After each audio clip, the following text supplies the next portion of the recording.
In the quiet coastal barrio of Santa Rita, Aplaya, Batangas, time seems too slow, but behind its calm waves lies a history shaped by colonization, war, and resilience.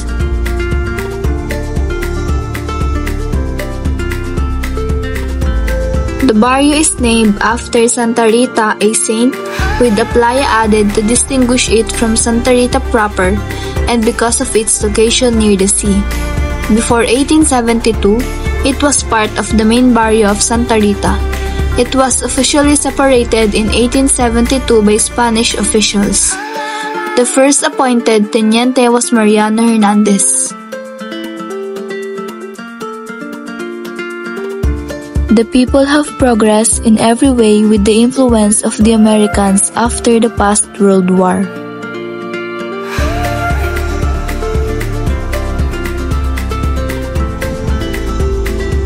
Life in Santa Rita Playa was guided by both faith and folklore, stories of witches, comets, and customs that shape community identity.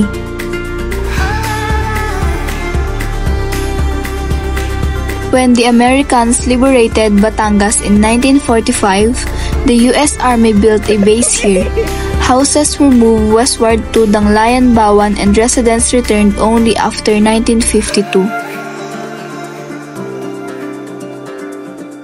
Its famous seaside Tambayan is where people go to unwind, share stories, enjoy local snacks, and watch the beautiful sunrise or sunset by the water.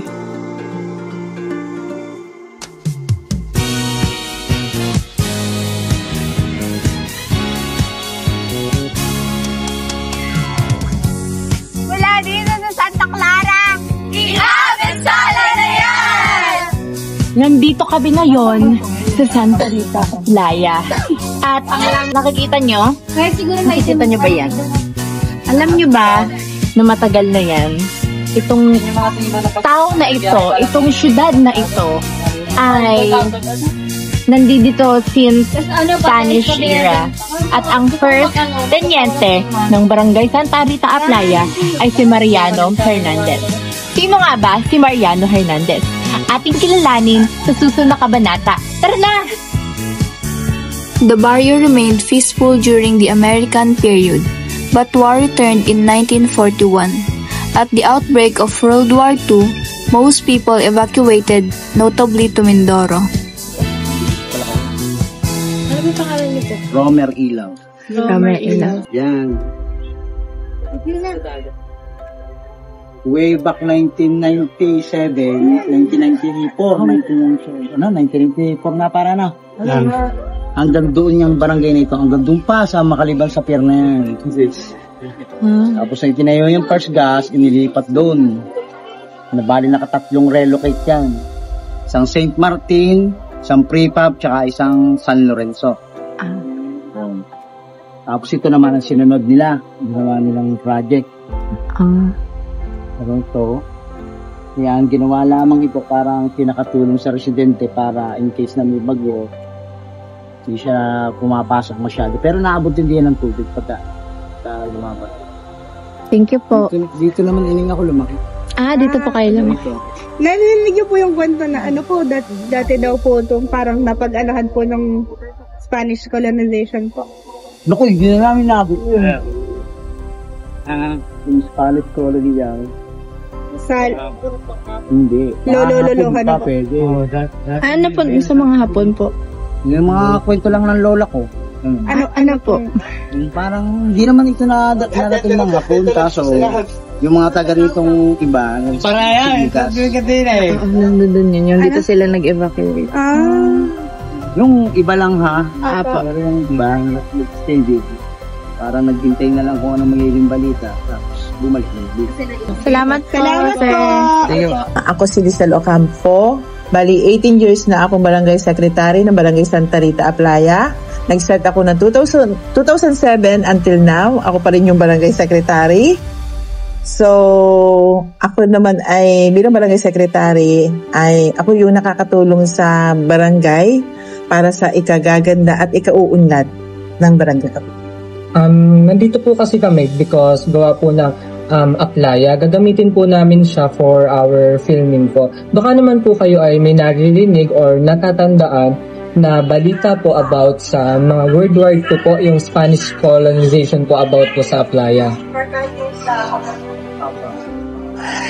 Hindi sa edad kong ito na although ako naman ay nasa edad na, kaso hindi ko alam yung mga about noong unang panahon na ito ay nasakop ng ng panahon ng Hapon.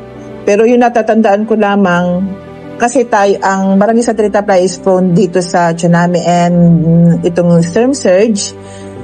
Pero blessed pa rin kami at hindi naman namin nararanasan. Pero nung mga una-unang panahon daw ay maraming namatay dito nung nagsagop kasi yung dagat at saka yung Kalumpang River. So ito ay may tinawag na part banda ron sa may kanluran na Taghuyan kasi maraming namatay, maraming naririnig na mga umiiyak. Yun ay noong unang-una pang panahon na hindi ko na rin naman naabot yun, Utoy. Pero may naririnig ko kayo ng mga balita po. Ay di yun. Sa matatandaan niya na may nakasakop nga dito na may na mga Hapon na sila ay nagtatago, may mga dugout, yung gano'n. Ayun din sa kwento ng mga Oo. Sobrang tagal na po pala po. Oo. Ano po to? Yung ganito na po talaga or parang na-develop na lang po? Napakalaki ining na naging development na ng Santa Rita Aplaya simula nang itinayo si First Gen, yung power plant.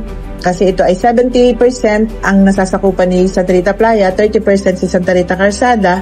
So malaki yung aming share sa RPT na 1 peso per kilowatt hour ang inilimit ng First Gen sa aming barangay. Ito ay doon napasok sa ER1-94.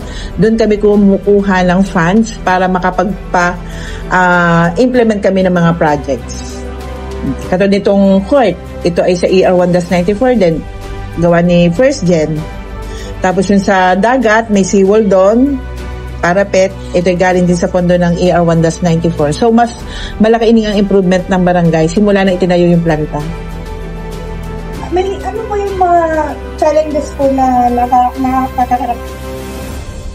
Sa ngayon naman ay talaga, mostly sa lahat naman ng barangay, ang nagiging problema yung sa solid waste management kasi makakunti pa rin yung sumusunod sa pagsasegregate ng basura, yung nabubulok at tinabubulok. Kasi pagdating sa pagtatapon, talagang halo-halo. Ika nga ang hirap i-please ng mga tao.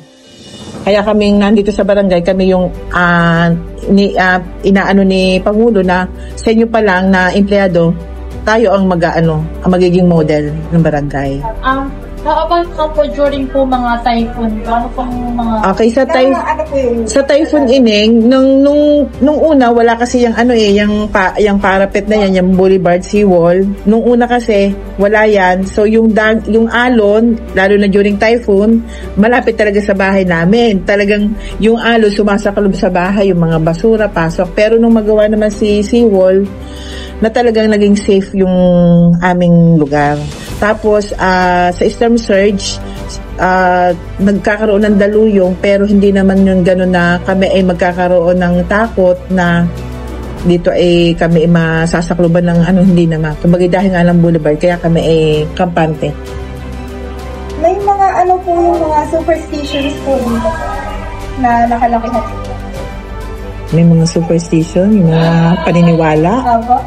Wala naman. Last question po. Pag po sa mga passers-by po na napunta po dito, ano po masasabi niyong unique po about dito sa place? Dito pagkahambawa ay ang mostly sinasabi nila pagka dumadayo sila dito, nakita nila itong covered court. Isa na doon yan sa pinakamagandang covered court sa Batangas City. Kasi ito lang yung covered, unlike sa ibang barangay, wala namang ceiling, oo. Tapos yun nga, dinadayo ang dagat. Although kakarampot na yung aming dagat kasi reclamation area na yan, nireclaim na siya ni province kasi may itatayo doon diyang parang pier dahil ito gagawing fish port. Hanggang sa ngayon naman puro lang ang proposal, ganyan pa lang hanggang sa ngayon ay wala namang implementation pa. Yung Salamat po. Okay.